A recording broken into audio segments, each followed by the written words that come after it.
This video is for senior high history. The highlights from pages 438 to 443. We're looking at the beginning of chapter 7, the rise of globalism. We've got a speech from Margaret Thatcher. You should remember her, First Lady Prime Minister of Great Britain and a great conservative leader. She said, "True internationalism will always consist of the cooperation between nations. That's what the word means. The starting point for all of your deliberations is that you represent nations. Unity of purpose, not union, is the objective." And that was in a speech to the UN ambassadors in New York. Now, with this rise of globalism, it's an idea of strong interdependence between nations. Really what it could be boiled down to is one world government, erasing national borders, national boundaries, and having a world government instead of independent nations. And it's extremely dangerous for a lot of reasons, not the least of which is the differences in politics, in religion. You take the kind of countries that we're looking at today, the radicals in Iran and Iraq, the Muslim radicals. People like that are never able to coexist with Western ideals of peace and freedom of religion and such things. And all of that is clearly illustrated in these wars that we're going to be looking at today.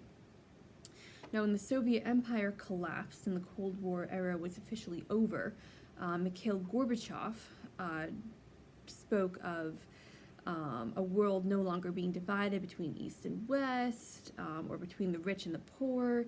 He wanted the unification of Western and Eastern Europe. He called it our common European home, and he described the rise of a new era of greater global interdependence.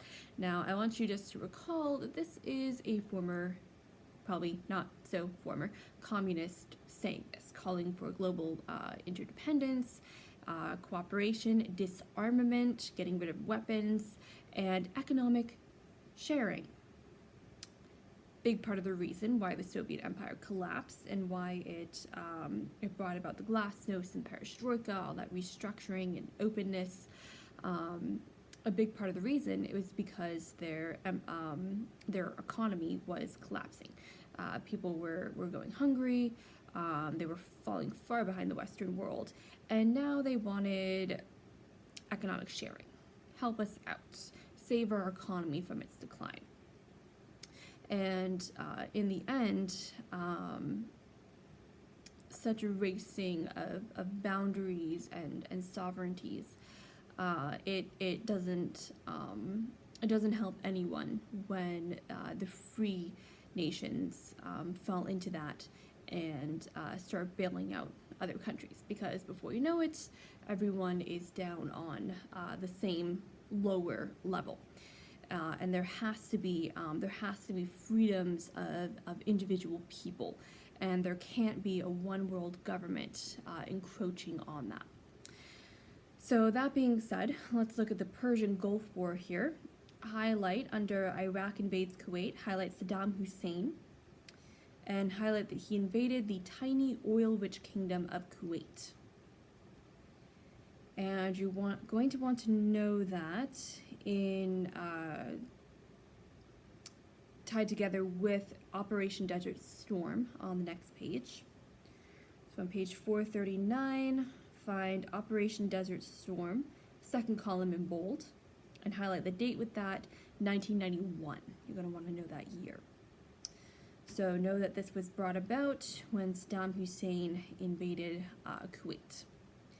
So he wanted this territory that was on the Persian Gulf. He wanted the oil that came with it, good source of wealth there, and he was just not a good guy. They had chemical weapons stockpiled. They were looking like they were close to developing a nuclear bomb. So it was a dangerous situation. And And along with this, I mentioned Gorbachev before. When all of this happened, Gorbachev was urging the UN to basically just leave Hussein alone.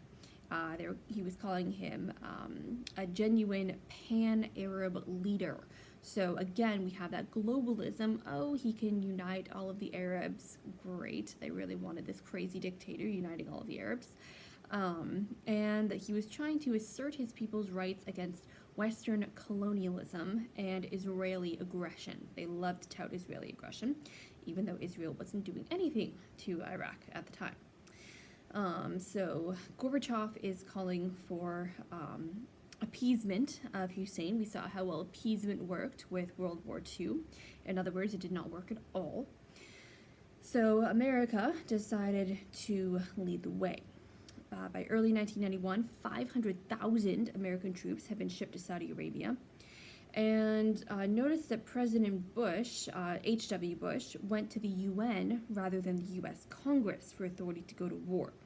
Now, it's supposed to be, according to our Constitution, that only the U.S. Congress can give permission for our nation to go to war.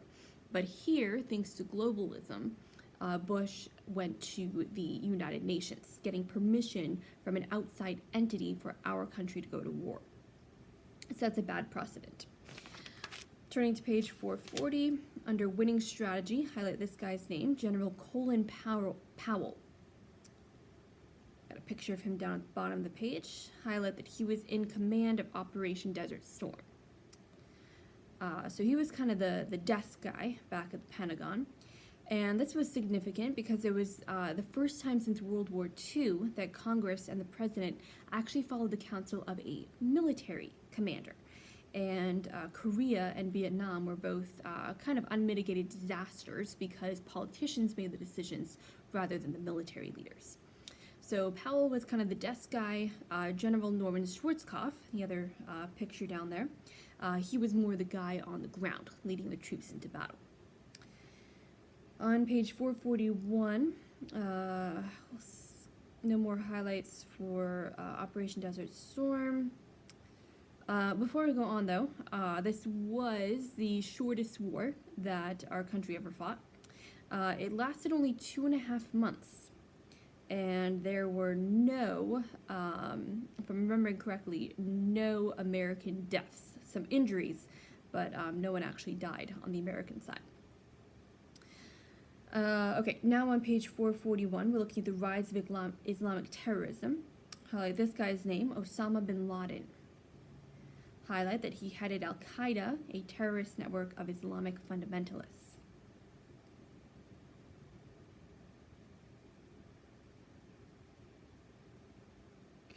Okay, so he's the guy who is behind the September 11th attacks, all of that, just all around bad guy. And he was being harbored by radical Islamic government in Afghanistan. So under the leadership of George W. Bush, son of George H.W. Bush, the United States went to war against first Afghanistan and then Iraq in seeking to eliminate terrorism. Turning to page 442, no highlights there. Last thing, page 443, find the name Tony Blair in bold. Highlight Britain's Prime Minister, Tony Blair, supported the United States in denouncing the terrorist attacks and in the invasion of Afghanistan and Iraq. So you're going to want to know him with that. Make sure you know he was the British Prime Minister.